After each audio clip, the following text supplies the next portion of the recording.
Welcome to the Network Table Podcast. Here's your host, Luke Van Every. What's up, everybody? My name is Luke Van Every, and welcome to the Network Table Podcast. I'm really excited today. We have a fantastic guest in Stephen Klava. Stephen and I met through networking, and as soon as we had our first conversation, I was like, man, we got to schedule a podcast because we got to tell people about it. So let's get to know him. Stephen, what's going on? Hey, Luke, thanks for having me on. It's been great meeting you, and networking is great. So get out there and network. I love it.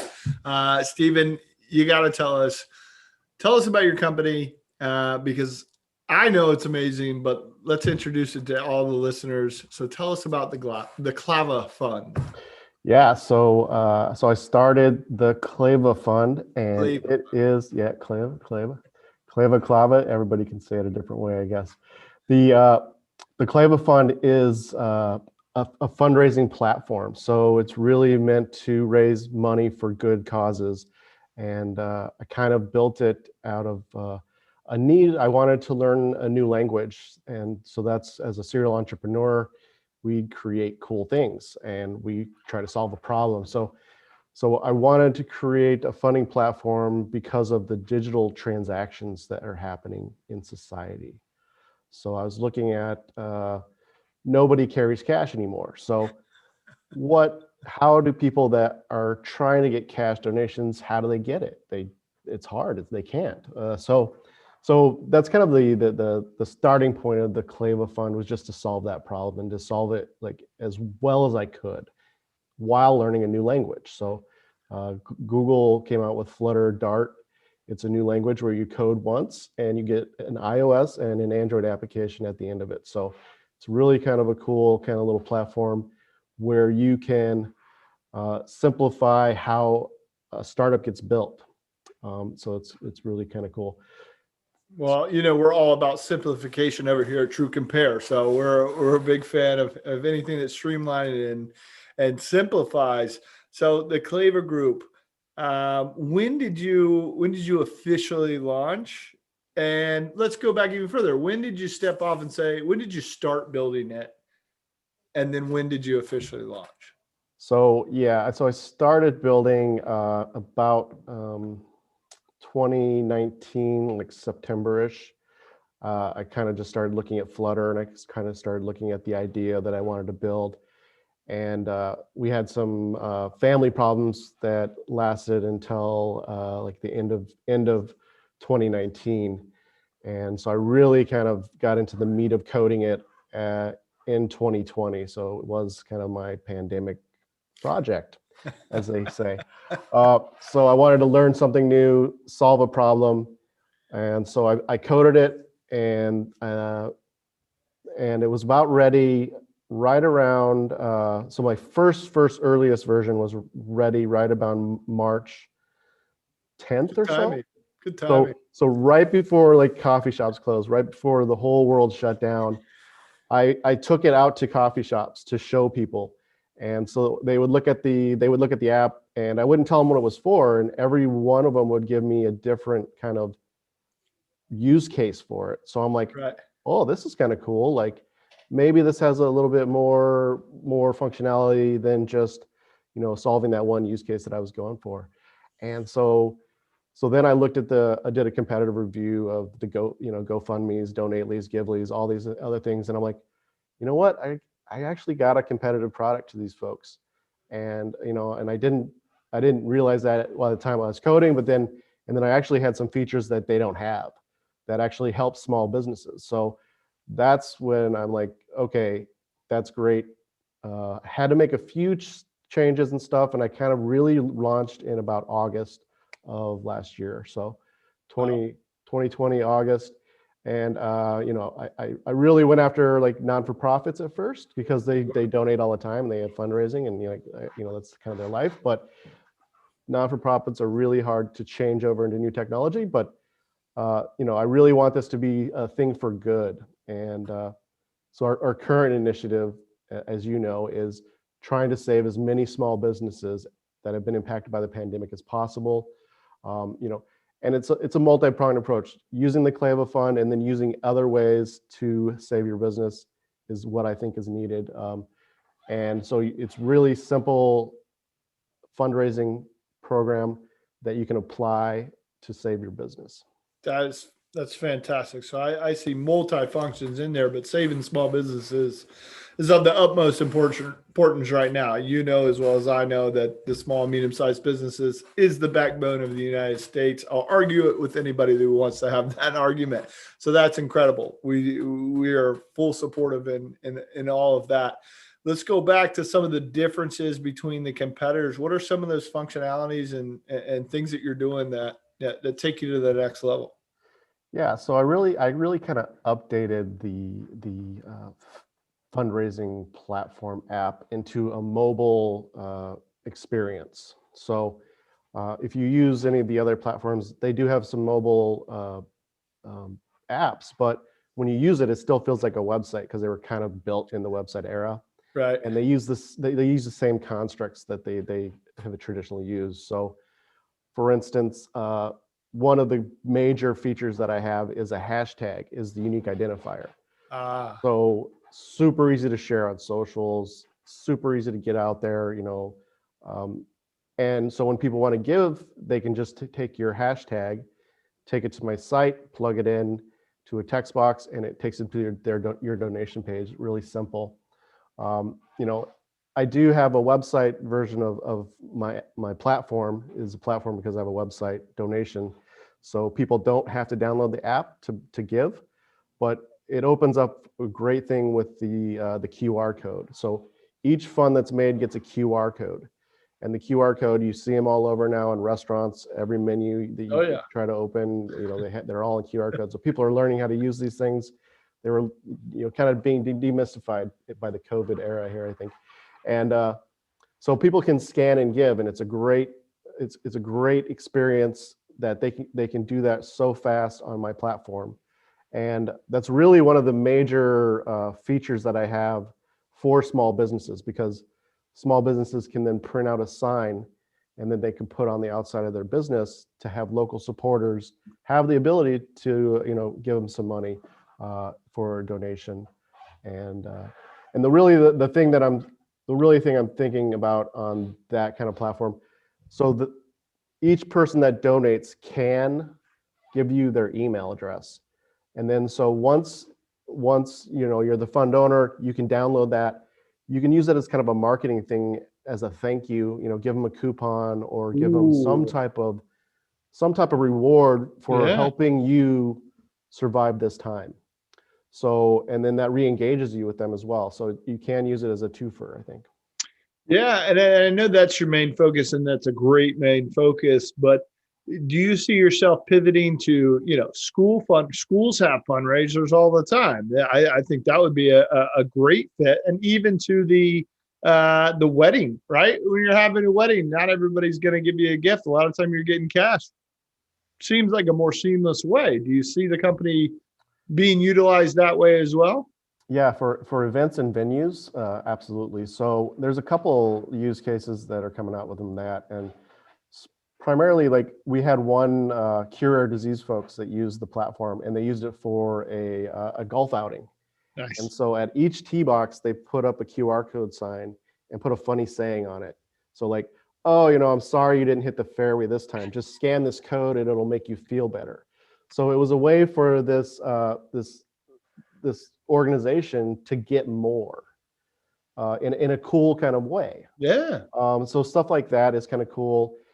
It's also really simple to create a fund. So like to create a fund instance that some live events could actually make a fund on the fly, put it on the screen, and have them donating to it in mere minutes. So like, you can't do that with any other platform. Like, it takes a long time to set up each fund. And mine, it is just so dead simple. And that's another thing that's really great for the small businesses, that they're so busy trying to save their business. Sure. They don't have time, to make a long process. They can't spend 4 hours trying to figure out how to make a fund on something. They need to do it real fast. And my platform is super fast. Oh, we love fast. I mean, we're Americans, right? We want it right now.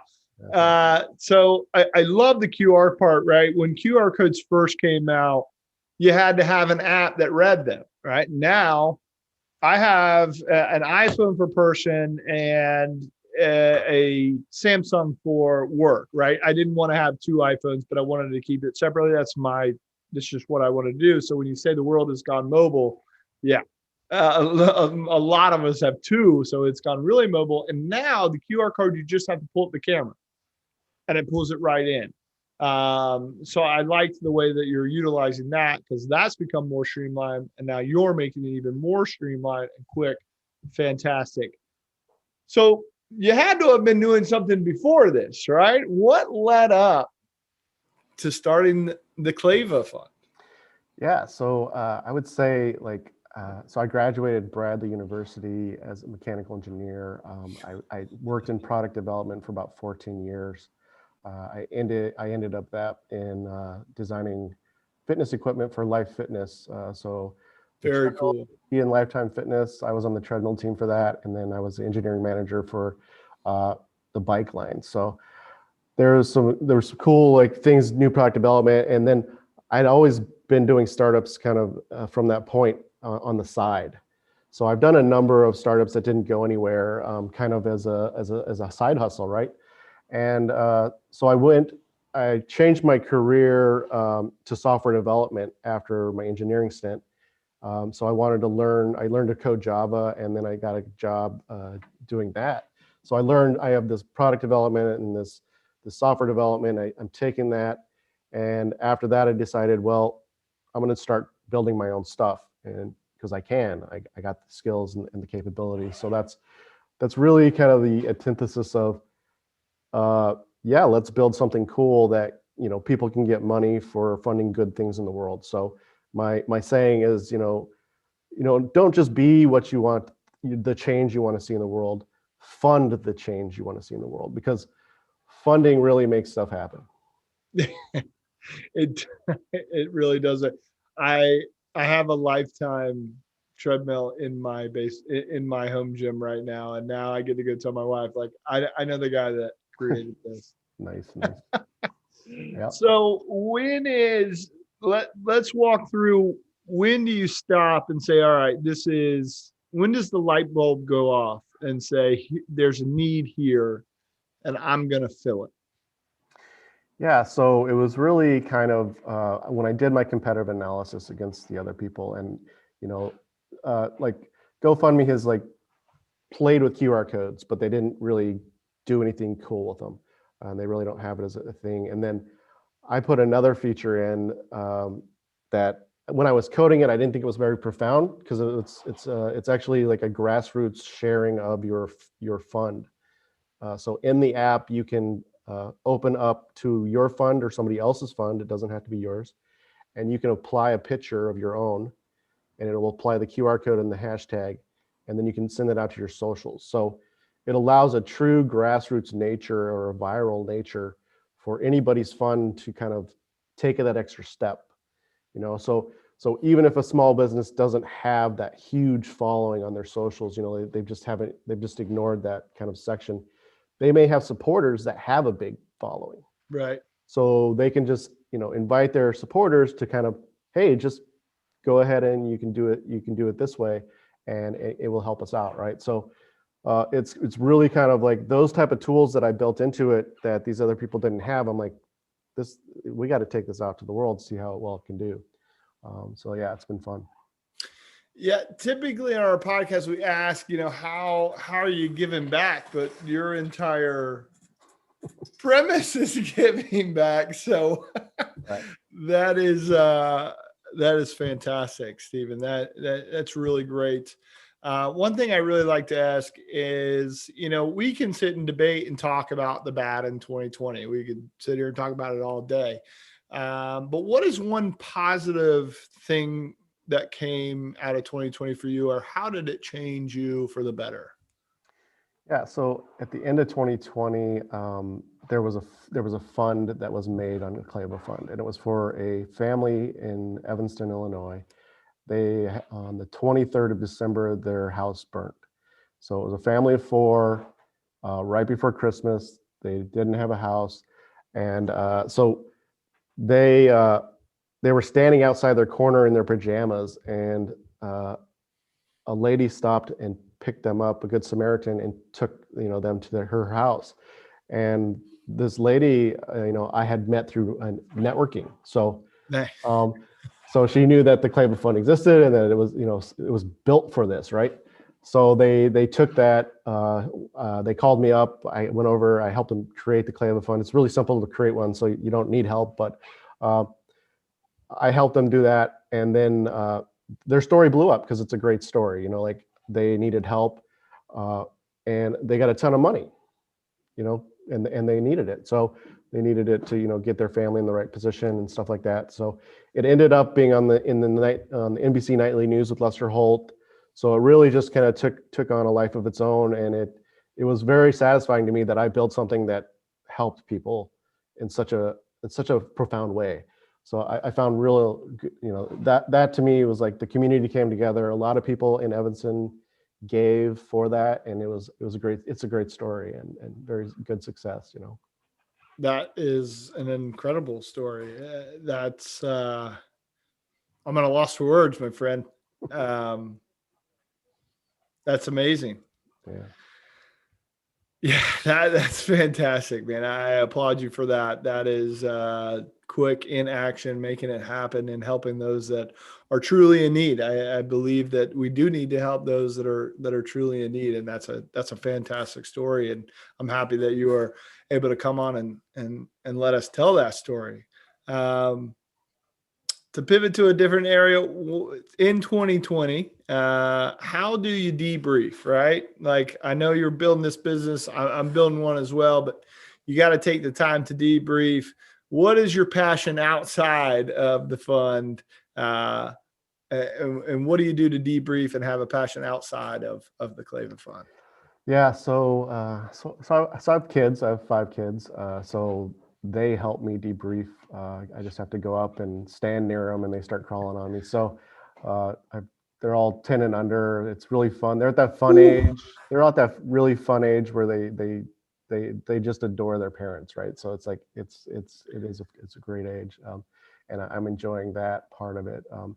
Otherwise, I do some startup mentoring. So I run a startup accelerator called Rocket Elastic as well. So I help other founders find their first revenue, find their first customers as fast as possible. And so I wear a couple hats, let's say. You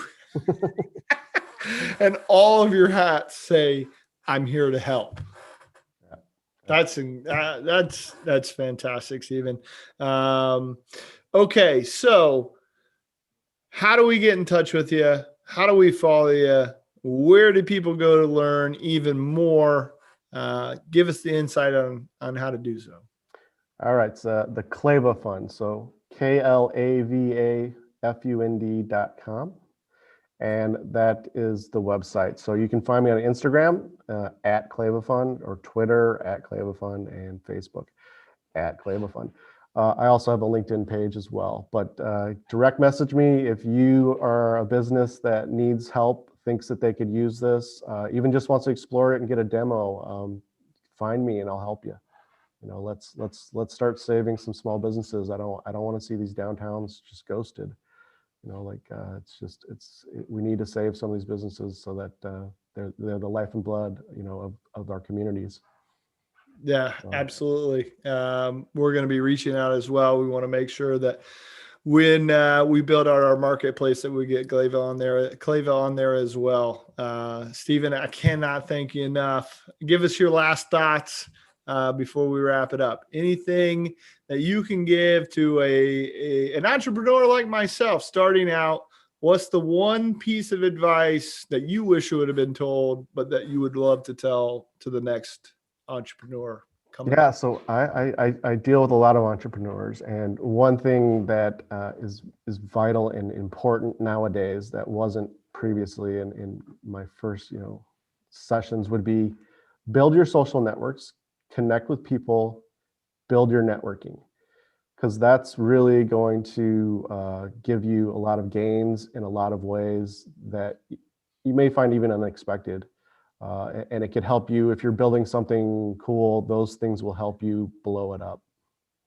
I love it. I'm a big fan of networking, especially in this world that we're living in, what we're doing right now. You don't have to network in just the city or state that you live in. You can network with the world.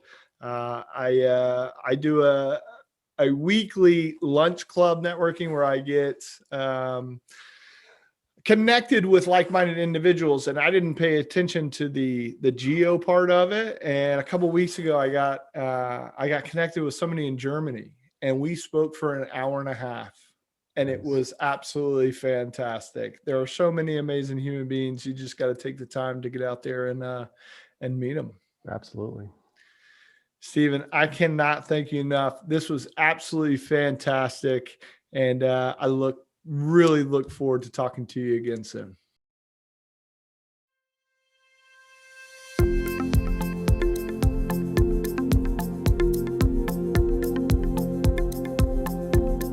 For more information, please visit truecomparepeo.com.